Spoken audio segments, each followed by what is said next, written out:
Hey, what's going on, guys? Neil here, bringing you a brand new video. Hope everyone's having a fantastic day.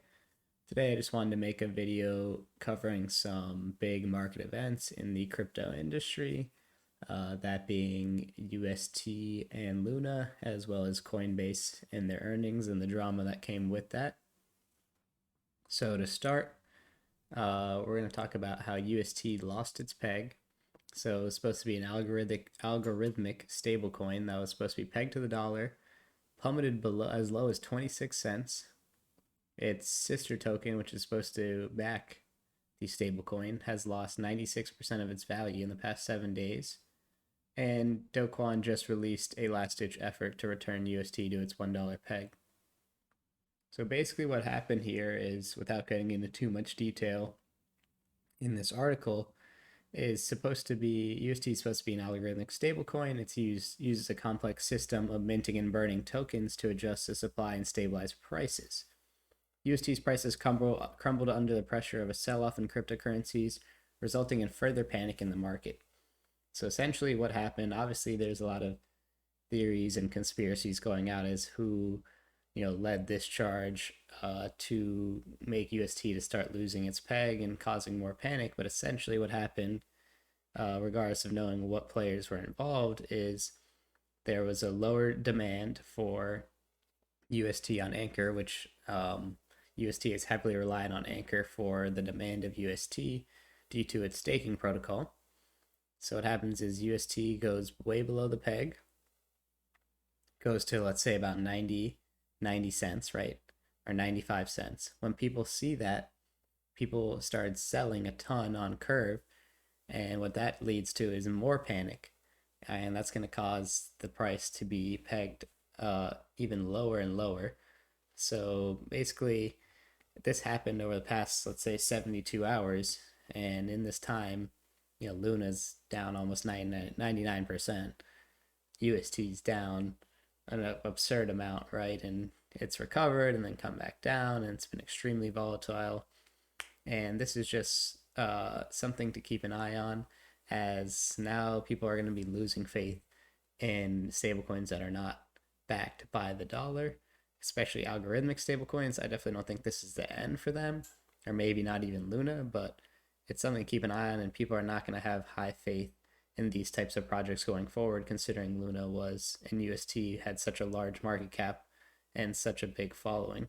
And I think this also was a cause of Do Kwon, who was the founder. He took about 72 hours to come up with a solution, and he goes in on a big Twitter thread on how they're not done at all. But the reality is, a lot of damage has already been done, and it'll be interesting to see where these two projects move going forward as far as UST and Luna goes. But they kind of made it seem like they were buying up Bitcoin in their reserves, and he even, quoted unquote said that we're trying to take a bunch of Bitcoin out of the market. So he tried to pitch this as a positive thing to Bitcoiners, and in the reality, what happened is he had to sell his $1.5 billion position in Bitcoin in order to try to salvage the peg for UST. So the complete opposite happened. Instead of him taking a ton of supply out of the market, he had to buy in the 40,000 range and was forced to sell in the 30,000 range to try to hold up the peg.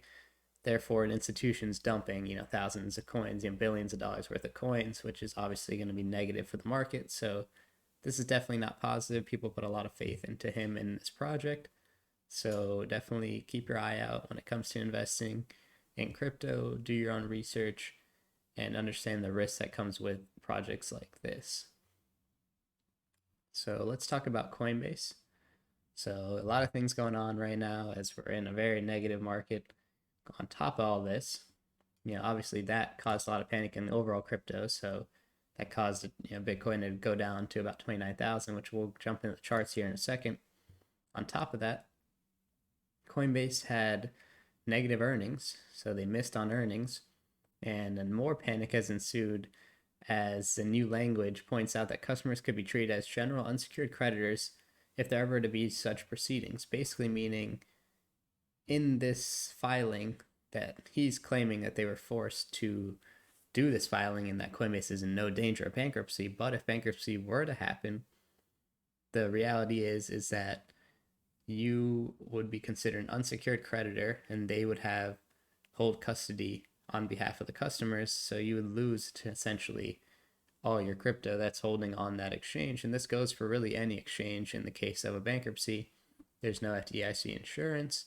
You have to be very careful, and that's why it's important, if you're going to be holding crypto seriously and taking it seriously long term, to think about the different ways of storage. Holding on an exchange is going to be the least safe. Then comes a software wallet where you get to custody your own assets and hold your own keys. And then the safest would be a hardware wallet. So if you guys want me to make a video on how to custody your own assets, and compare the difference between those three things I just covered, exchanges, holding on exchanges versus software wallet versus hardware wallet, and all the pros and cons that come with that, I think that would be a good video, as I've had a lot of questions on that. I think Coinbase is actually trading closer to 50 right now, so down a crazy amount, right? And this is leading to even less faith in the market that, one of the largest crypto exchanges, if not the largest, one of the first movers in the space, is saying that, hey, could be at risk of bankruptcy, even though the CEO has come out and said that no, we're not, but he had to put it in this filing. So it's definitely something that's going to cause a lot of unrest in these markets. So like I said, definitely come up with your own plan right now. Make sure you're protecting yourself. There's going to be a lot of continued negativity when inflation came out today and it was down 0.2% compared to last month, but we're still close to 40-year highs. So I don't think that's really looking good for equity markets. And Bitcoin has had a pretty good, or somewhat of a correlation to the NASDAQ recently. So that, combined with all the geopolitical concerns, and also if we get another negative GDP print, that's gonna be the actual true definition of a recession. So definitely keep an eye on. It's gonna be most likely, no one knows where the bottom is, but a lot more bumpy waters ahead. So make sure you're prepared for that. And I went over in the last video, I believe it was last video, on how to survive during a bear market. So finally, let's go ahead and check out the chart here on Bitcoin, as it's kind of the S&P of the crypto market. It's kind of the standard, and it kind of gives everyone the overall thesis on the markets and will affect a lot of the other smaller coins and smaller market cap coins. So I just wanted to zoom out here on the weekly so people can see the bigger picture. There was a lot of support at 30K. Back in May, when we had this dump to 30K or 29K, we saw higher lows, which, even though the market was very choppy, that was actually a sign of a little bit of strength, in my opinion, seeing higher lows here at 32, then 34 level, off of the 29, and then the 30. And obviously we got up this bounce, kind of was like a blow off top, a little bit of a blow off top, more like a double top. Wasn't an insane blow off top or anything. Now we're seeing here, maybe you call it a quadruple bottom, I mean, many bottoms. This is probably the fifth time we're retesting the 30,000 level.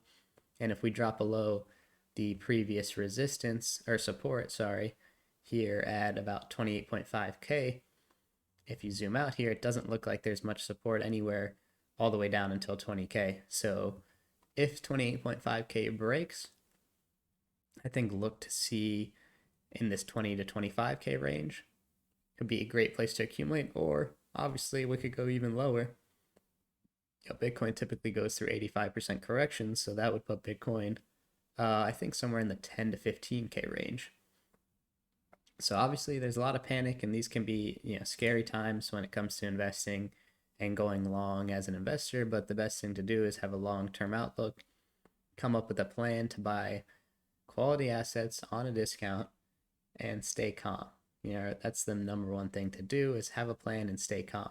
Not everyone can time the top of this market and sell their assets here, and time the bottom of the market where no one knows where it's going to be, when or where it's going to be. But I think that my personal opinion is that with all the things I mentioned, with the inflation numbers, geopolitical concerns, all the supply shortages that are still going on, just all those things put together, combined with the negative GDP, there's still going to be a lot of panic, I think, moving forward. And we'll see and keep an eye on these numbers as the data comes out. and we'll continue to update you guys. So hopefully this video provided some value to you. I hope you guys enjoyed. Let me know if you guys have any concerns or comments in the questions below, and hope you guys have a great rest of your day. Thanks.